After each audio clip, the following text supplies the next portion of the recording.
Bois d'ingénierie LP est une usine située à La Rouche, entre Jonquière et Alma, qui existe depuis 1999, où l'on fabrique de la poutrelle de plancher. C'est une fusion entre un 2x3 ou un 2x4, agencé avec un panneau de web à l'intérieur. Le projet innovation est venu surtout d'un problème de cadenassage et de sécurité. On devait cadenasser un équipement, puis manuellement déplacer cet équipement-là qui était côté productivité long et côté sécurité très dangereux. On avait toujours les chaînes, les rouleaux enjambés, il y avait toujours des morceaux de bois dans les jambes, puis c'était toujours récurrent, c'était à tous les jours qu'il fallait la manipuler. Alors, on a eu des déclarations de passe-proche, c'est-à-dire la difficulté, la pesanteur et les risques qui étaient associés à la circulation entre les rouleaux et les chaînes. Mais on n'a pas eu d'accident en tant que tel, mais on a eu des indices suite à des passe-proches qui nous ont fait travailler sur ce projet-là.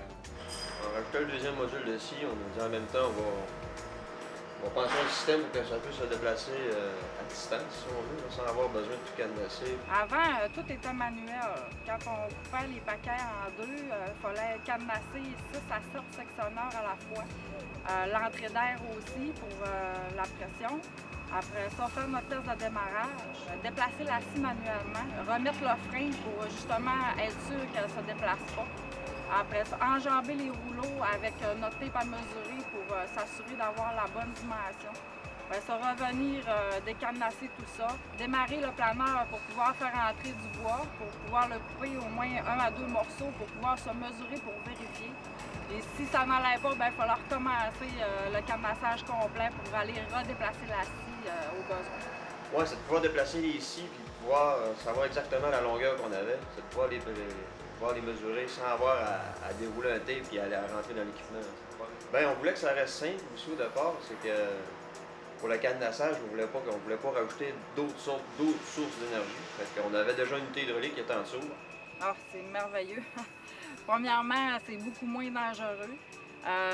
C'est moins de perte de temps surtout. On le fait même en production, c'est fixe. On a 2 mesures pour les 2 scies. Ça prend, je vous dirais, à peu près 1 minute, puis tout est fait. On a 3 boutons. Un bouton pour lever et descendre la scie. Un bouton pour arrêter nos scies. Si on n'en a pas besoin, on arrête le moteur. Et on a aussi un bouton pour choisir la scie A qui est la première, la scie B la deuxième. On touche à 3 volets.